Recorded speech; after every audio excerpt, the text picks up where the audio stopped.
자, 그럼 이제 그 장을 바꿔서 특히 이제 이 공업화는 30년대에 이제 많이 시작이 되는데, 30년대. 이거는 일본에서 전시 통제 경제를 준비를 하면서 중요산업통제법이 시행되는 것하고도 연결이 됩니다. 그럼 다르게 표현하면은 일본의 만주 중국 침략과 연동이 돼서 일본에 요구되는 조선 경제의 필요성이 방향이 약간 바뀌었기 때문에 나타나는 겁니다. 자, 그러면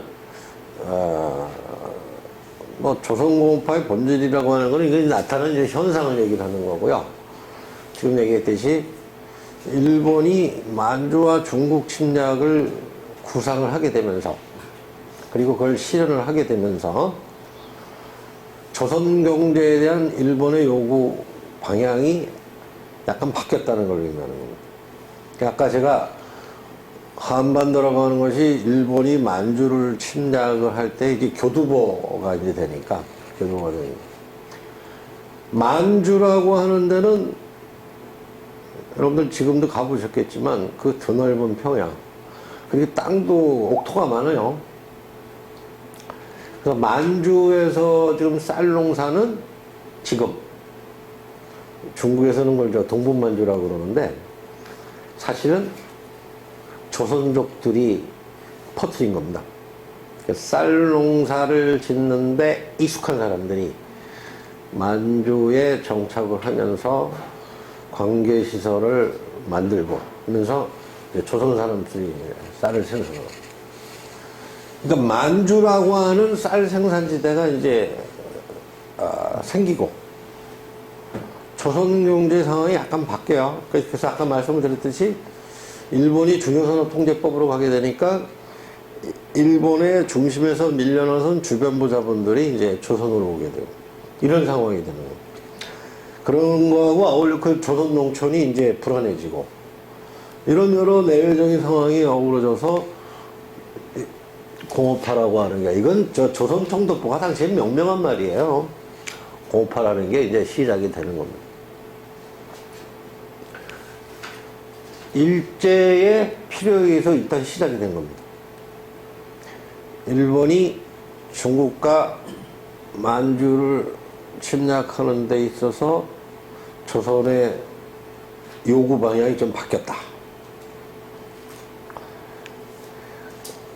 이게 30년대 후반으로 가게 되면은 이제 당시 미나미 총독이 조선은 뭐다?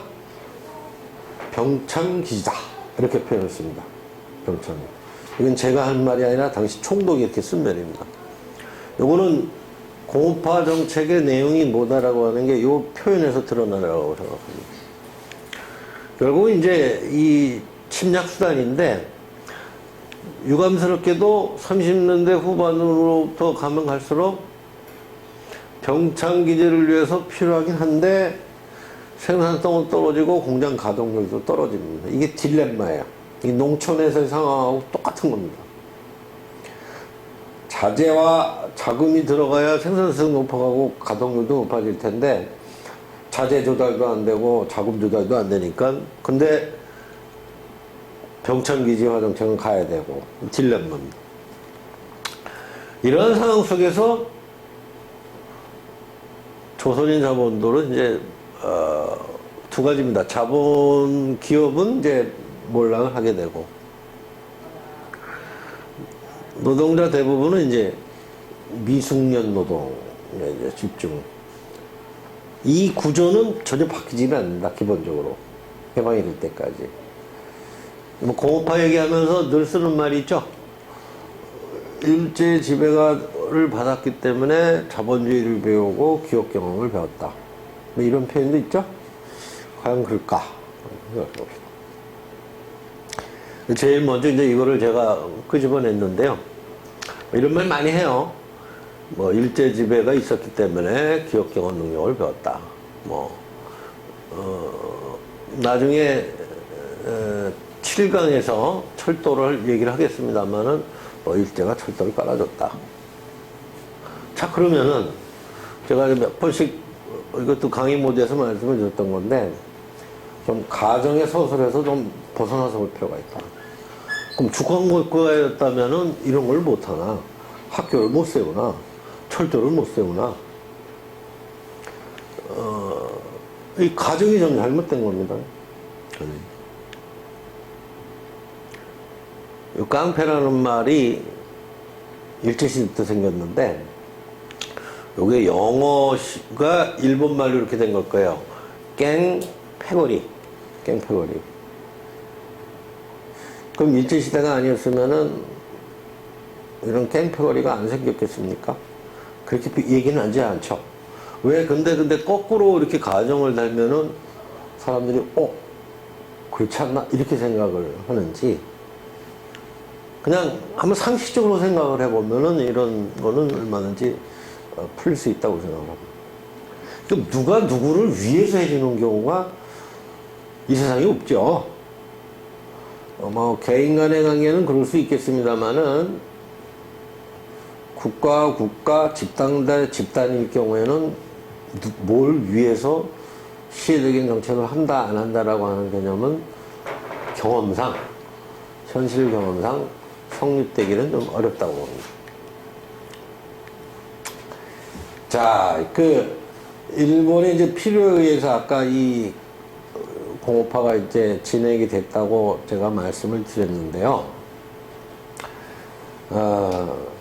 당시 이제, 이 서구하고 일본하고 아시아의 관계를 이렇게 보면요. 아시아는 이제 조선, 만주가 포함된 겁니다. 기본은.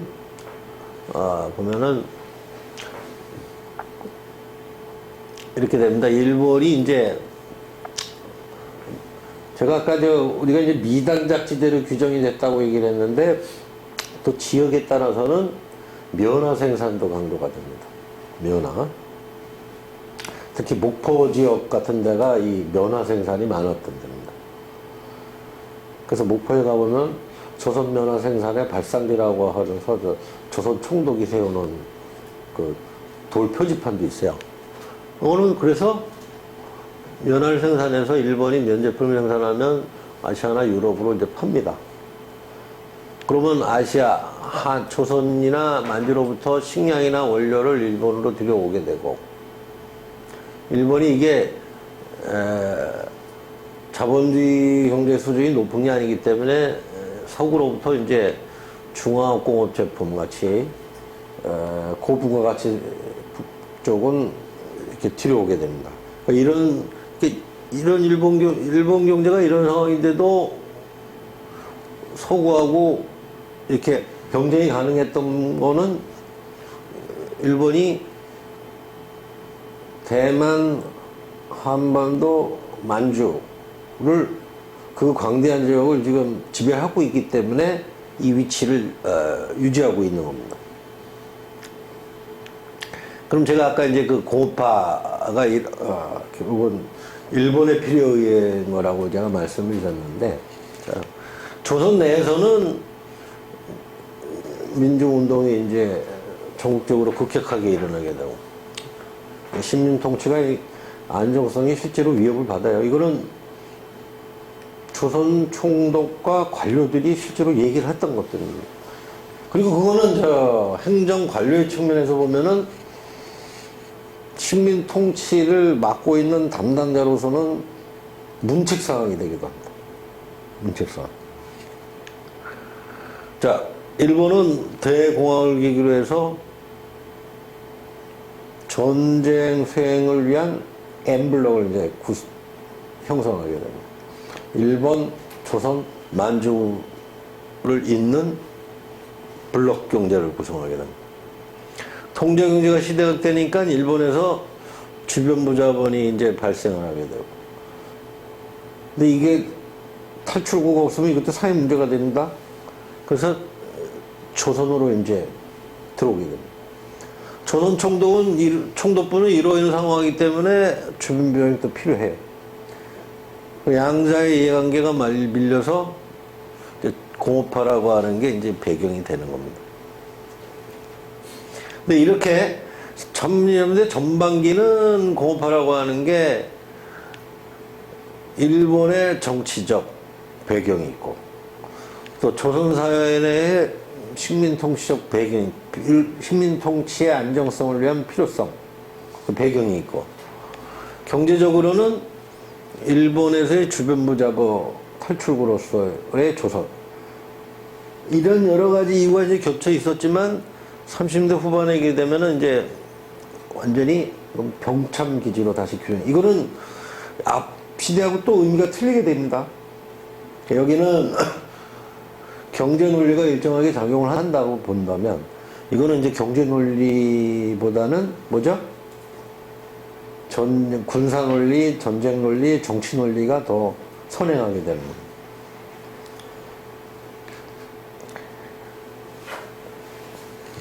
자, 이제 이 공업화를 얘기를 할 때 이제 배경을 제가 아까 말씀을 드렸는데, 그래서 일본의 주변부 자본을 이제 조선으로 들어오게 되면은 이제 일본, 조선, 만주를 잇는 이제 블록을 형성을 이게 이제 일본 스스로의 힘만으로는 부족하니까 일본을 중심으로 한 블록 경제를 형성을 한다는 얘기죠. 그렇게 되면은 아까도 제가 말씀드렸듯이 이런 상황이니까 조선의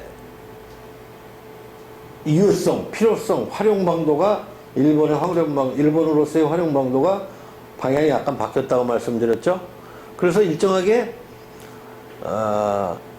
낮은 기술의 공업을 한반도에서 일정하게 좀 구축할 필요가 있어요. 그러니까 일본에서 경쟁에서 밀려나는 자본이 일본 자본이에요. 이것도 일로 들어와서 그러니까 낮은 수준의 공업을 하고 기존의 식량 생산의 상당 부분을 이제 만주가 만남 이렇게 위계서열이 다시 이제 규정이 되는 겁니다. 그래서 이제 전기, 화학, 경금속 공업이 이제 들어오게 됩니다.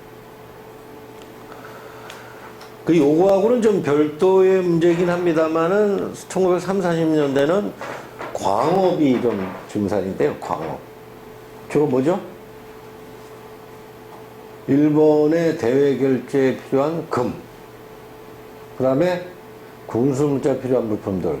뭐 텅스텐, 마그네사이트 이런 것들.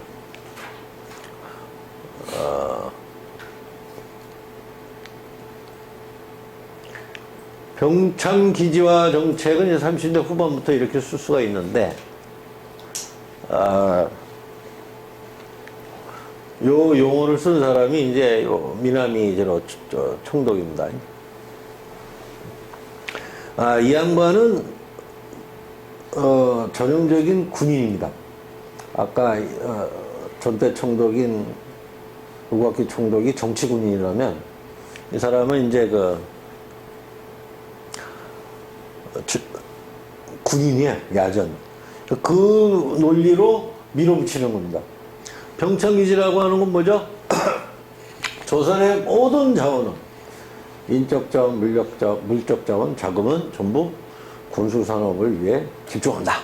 이 논리입니다. 그래서 1931년에 일본에서 중요산업통제법을 제정하고 시행을 했는데, 이거를 37년, 그러니까 일본이 중국 침략을 도발하기 바로 전에 조선에도 이제 적용을 하게 됩니다. 조선에도. 그리고 38년에는 이제 국가총동원법을 이제 실행하게 됩니다. 그러니까 군수산업에 이제 모든 자금을 집중을 하게 된다. 그럼 여기로부터 배제되면은 그 업종은 없어지거나 통폐합되어야 됩니다. 조선인 자본도 여기에 들어가도록 노력을 해야 돼요. 이거는 다른 말로 얘기하면 평화산업이라고 그러죠. 일반 민수산업. 그거는 거리가 멀다. 그럼 뒤집어서 얘기를 하면은 이런 것들이 설령 이렇게 해서 생산량이 늘어났다고 하더라도, 공장 생산이 늘어났다고 하더라도, 이거는 전쟁 관련 업종이니까 어떻게 되겠습니까? 해방 후에. 해방 후에는 전쟁을 위한 게 아니니까. 해방 후에는 살아가야 되니까. 그만큼 용도가 없어진다는 얘기예요. 그러면은 조선 경제 입장에서, 조선 사람의 입장에서 보면 이거는 그만큼 자원이 일본의 전쟁을 위해서 고갈되어 갔다. 이렇게 표현할 수가 있는 겁니다.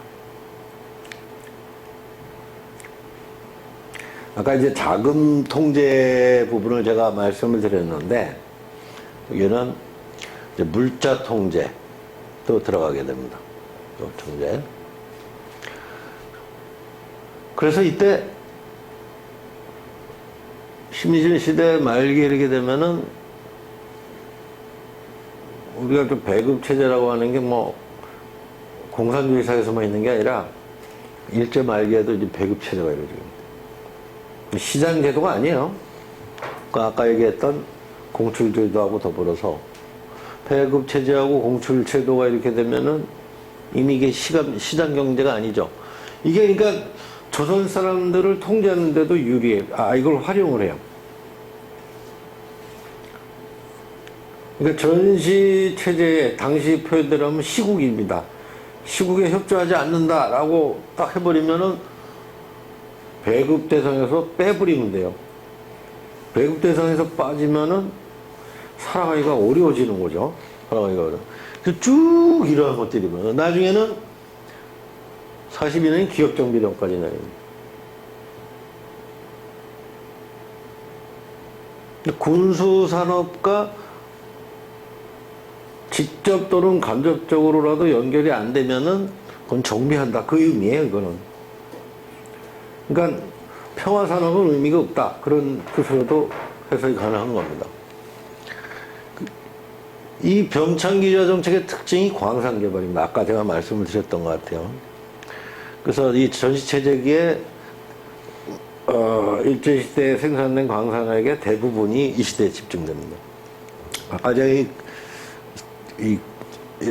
일본으로서 조선금이 되게 필요하다고 말씀드렸는데, 이 대외결제 이제 금이 필요하게 되니까 금 생산에 엄청나게 주력을 하게 됩니다. 상당히 효과를 거둬가요. 근데 이런 광산도 해방 후에는 별로 가동이 안 돼요.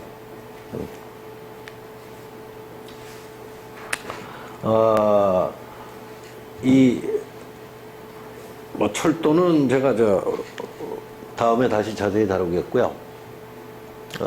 다루겠지만, 미리 좀 말씀을 드리면은, 경부선, 경인선이 이제 주요 간선 철도인데요. 요게 만주하고 일본을 연결하는 이제 중간지대가 되는 겁니다. 그래서 이게 전시체로 가게 되면은 식량물동에서 군수품의 물동량이 늘어나는 이런 선으로 이제 바뀌게 되는 겁니다. 30년대의 조선공업화 병창기지를 얘기를 하면서 제가 지금 철도는 나중에 따로 말씀을 드리겠습니다만은 요 얘기를 좀 빼놓을 수는 없겠습니다.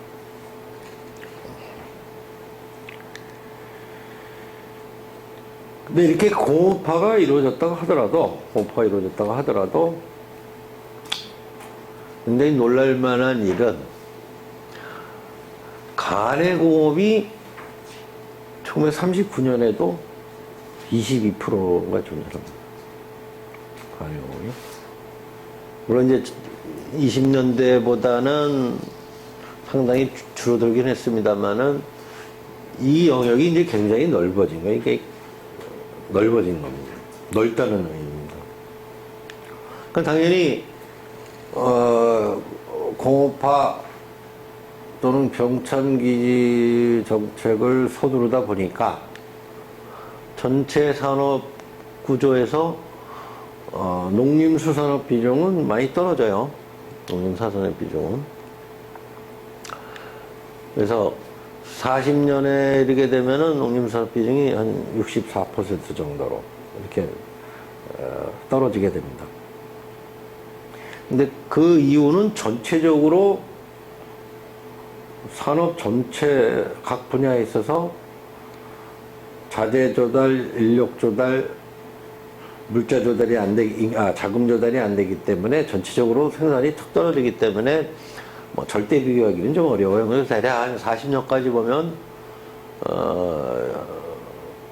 64% 정도로 뭐 여전히 농업사이긴 한데 아마 그만큼 이제 광공업의 비중이 늘어나긴 했습니다. 여전히 농촌사회라고 하는 거는 농업사회라고 하는 거는 인구의 대부분은 여전히 농촌에 살고 있다 이렇게 보입니다. 아까 이제 40년대에 들어오게 30년대 말 이후에 들어오게 되면 일본으로서 이제 딜레마라고 얘기를 했는데요. 농업과 공업 모든 분야에 있어서 정산이 절대적으로 요구되는 시점이긴 한데 자금도 떨어지고 차제도 떨어지고 젊은 사람들은 군대로 동원해야 되고 그래서 인력난에 빠지게 됩니다. 그러니까 어떻게 되죠? 신규 자금 투입도 안 되고 물자 조달도 안 돼요. 그러면 어떻게 돼요? 할 수 있는 건 기존 설비를 최대한 활용한다. 그럼 기존 설비만 최대한 활용합니까? 빠져나간 인력 빼놓고 현재 남아있는 인력을 최대한 동원한다. 그러면 다른 말로 얘기를 하면은 노동 강도가 엄청 심해진다는 얘기고 또 그건 현실적으로 얘기를 하면 어떻게 돼요?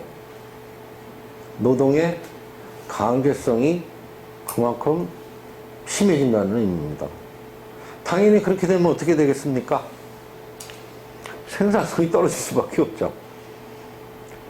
그래서 뭐 여기서 이제 제가 자본 생산성이라는 건 납입 자본금, 불입 자본금 대 공산액 비율을 얘기를 한다면 자본 생산성이 떨어집니다. 노동 생산성도 떨어집니다. 한 2년 지나게 되면 절대적인 생산량 자체가 줄어들어요. 이 딜레마죠. 상황은 그러니까 어떻게 돼요? 모든 곳에 강제성이 들어갈 수밖에 없어요. 상황이 악화되는 것이죠. 그러니까 질 수밖에 없는 전쟁에 지금 한반도까지 그냥 이렇게 끌려 들어가게 되는 거예요. 뭐 그러다 보니까 아까 이제 42년에 기업 정비령 얘기도 했는데요. 조선인 회사들이 조금 이제 점점 더 떨어지게 됩니다. 보통 뭐 해방됐을 때 조선인 회사의 비중이 뭐 한 10% 이렇게 얘기를 합니다만은 사실 더 떨어져요. 42년대 보면 83%. 대부분 이제 일본인 회사의 하청업이 되고 결정적인 타격은 역시 저 기업정비령이라고 생각이 됩니다. 그래서 이 시기 조선인 자본가들은 어떤 모습이었을까, 어떤 존재로 남아 있었을까를 보면은 대략 이렇게 세 범주라고 얘기를 할 수가 있습니다. 근데 대부분은 이 세 번째 범주입니다. 정종시국 회고록에 따르면 기업정비령으로 회가 뺏겨요. 사실상 뺏겨요. 원윤수 같은 경우는 이 텅스텐 광산하던 사람인데 투자 전환이 안 돼서 실패를 합니다. 김현수 같이 경성방직을 통해서 일제 보호를 받으면서 급성장한 자본가도 있습니다. 이런 아주 특이한 사례를 가지고 이 뒤에 두 사례를 배제한 채 일반화시키기는 좀 어렵죠. 그러면 어떻게 되는가? 해방 후의 연속성은 어떻게 되는가? 사실 이렇게 놓고 보면은 별로 연능이 없어요. 그게 우선 공업 구조의 특성이 전쟁을 위한 공업에서 해방 후면은 이제 사람들이 살아가는데 생활하는데 필요한 평화산업으로 가야 되는데 이게 잘 연결이 안 되죠. 당연히 크게 보면은. 그래서 실제로 조선인 공장도 보면은 이 조선인 공장이 이 30년, 38년에 요 30년에서 38년 사이에 쭉 이어지는 걸 얘기를 하는 겁니다. 네? 그래서 30년에 있던 공장이 38년에는 어느 정도 남아있는가? 22%입니다. 자, 요거는 이제 해방을 계기로 한 거죠? 전시체제기 초기하고 해방이 됐을 때 보면은 그대로 있는 경우는 이제 6.8%. 그렇게, 연속성으로 얘기를 하면은 그렇게 연결성은 그렇게 크지가 않다. 수치상으로 보면 이제 그렇게 드러납니다. 그 다음에, 이 노동의 이제 수준을 보통 이제 얘기를 하는데요. 노동의 수준을. 자, 이렇게 보면, 전체 노동자의 이제 한 21%.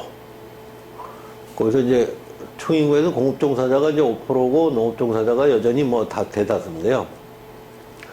아까 제가 이제 이 당시에 생산 현장을 둘러싼 환경을 제가 말씀을 드렸지 않습니까? 인력난, 자금난, 물자난. 투여될 수는 없는 거고, 투여될 수 있는 자원은 제한되어 있고, 기존 설비에 있는 사람을 최대한 가동하는 겁니다.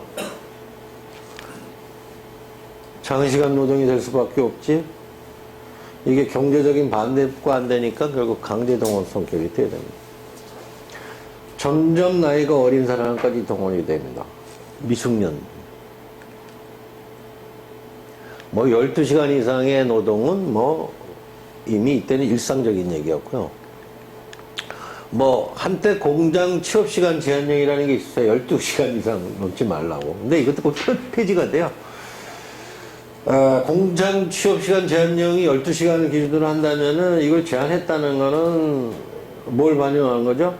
12시간 이상의 노동이 일상화됐다는 거고, 그나마 그게 이때 가서 없어졌다는 거는 이제 뭐 무제한 수면 시간, 밥 먹는 시간 빼놓으면 전부 노동해야 된다고 하는 거를 법제화한 거나 다름 없다는 의미가 되는 거예요. 이때 이제 작업장에서의 환경이 어떤가 하는 거를 이제 수치로 짐작해 볼 수가 있을 겁니다.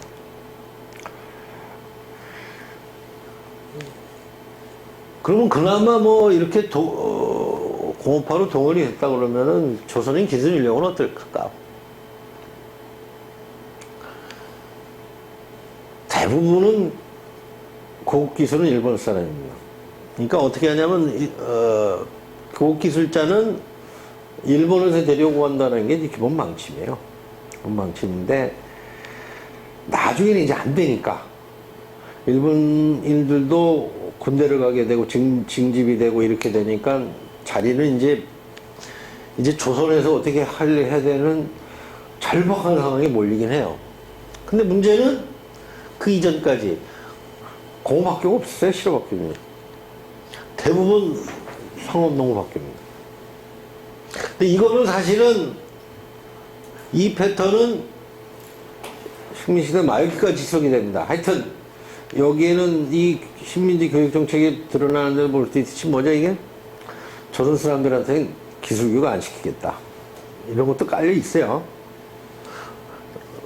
그만큼 이제 어떻게 보면 일본 사람들 자신감이 온다는 측면도 된대요. 그러니까 일본인 기술자들이 이제 징병으로 가니까 할 수 없이 구멍을 메꿔야 되는데 그 빈자리를. 그래서 이렇게 이게 다 광산 전문 학교입니다. 아까 제가 금, 그 다음에 군소 물자 조달에 필요한 광산 이런 게 필요하다 그랬죠. 제일 중요했던 건 금이었습니다. 하도 안 되니까 이제 41년에 경성제대 20학번을 만듭니다. 근데 경성제대 졸업생들이 고급기술자로 활용되기에는 이제 기간이 늦죠. 그리고 경성제대 학생의 3분의 2는 일본 학생입니다. 그래서 이제 이거를 기술학교를 이제 만들긴 하는데, 일본인 기술자가 한창 없던 42년에도 조선인은 전체 기술차의 뭐 일부 통계를 가지고 이제 조작을 해보면은 18% 정도가 되는 거예요. 그러니까 전체적으로 식민지 지배 기간이 지나도록 특히 병창 기지화 정책을 진행을 했는데도 불구하고 조선인 기술의 미숙련도 집중은 그 구조의 틀 자체는 바뀌지 않았다. 이렇게 볼 수가 있습니다. 지금 여기 있던 대로 이원적 고용 구조죠. 일본인이 고급 기술과 관리직을 독점하는. 해방 후에도 이 틈은, 이 간격은 이제 계속이 되는 거죠. 조선공업화라는 게 이제 일본의 필요에 의해서 일본 자본이 자본과 기술을 독점해서 자신들의 필요에 따라 구성된, 말하자면 이제 일본 전체에서 보면 지역공업화 이런 표현도 좀 가능할지 모르겠습니다. 하여튼. 네. 참, 이렇게 얘기한 것이, 식민지 하에서의 공업화의 배경, 본질, 결과, 이렇게 한 세 가지를 해서, 좀 정리를 해봤습니다. 이제 다음에, 요번 4강은 이것으로 마치겠습니다.